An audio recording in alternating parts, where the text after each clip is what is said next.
I want to bring Barber in. Barber is saying the Democratic Party has missed a little something, but he's not going to let that continue. Let's go ahead and play that, and I'll be right back.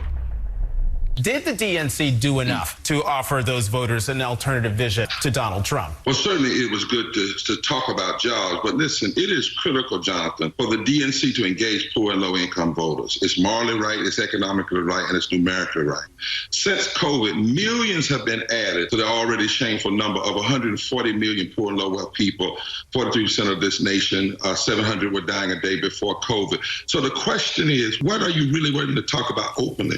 We hear working, but we don't hear poor. Are you willing to talk about living wages, guaranteed health care, guaranteed sick leave, expanding the Voting Rights Act, stopping the injustice against Latino people and Native people as a first 100-day agenda? We have 74 million women, mostly white, who are poor and low wealth before COVID. 25% of the electorate are poor and low wealth. 61% of all black people are poor and low wealth. Every voter suppression state is a high poverty, lack of living wage state. 15 states, Jonathan, less than 1 to 19% increase in poor and low wealth voters organized around the agenda could change the Senate and presidential races.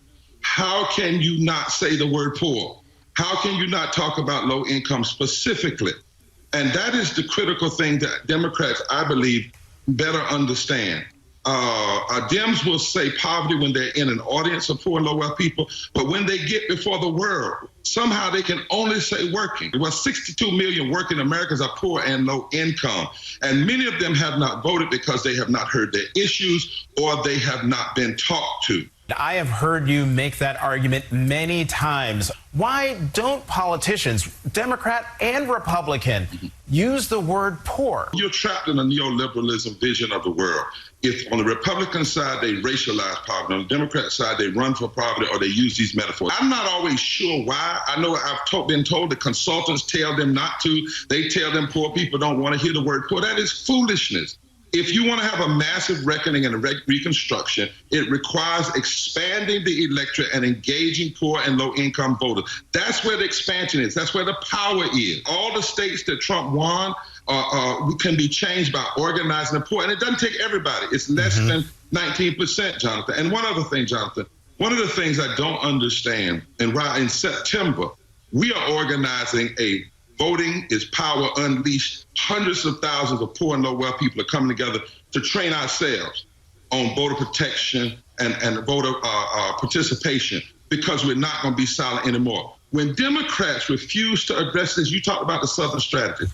When they refuse to organize and bring poor and low wealth voters, they guarantee Trump 170 electoral votes out of the South. They leave the door wide open to him because he's not running for the popular vote victory.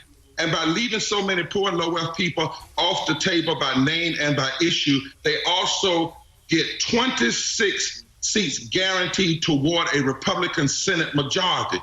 It makes no sense politically. It makes absolutely no sense politically. Anyhow, we are at the end of the show, folks. The way to beat Donald Trump, we have all those things working. We have the Republican help right now. We have the post office help right now. We have your help right now. But the major thing is for you to share and make sure people are educated, make sure people are informed. And I'm not saying this in some sort of a presumptuous manner, but I tell you, there are so many forces misinforming. You be the force of sanity using your sphere of influence. There are a lot of people who trust you, and things coming from you, they will more than likely trust. I'm Egberto Willies, host of Politics Done Right, an independent news program. I post several news videos of interest every day. I ask you so kindly to subscribe to my channel, and please leave me some comments. Thank you very much.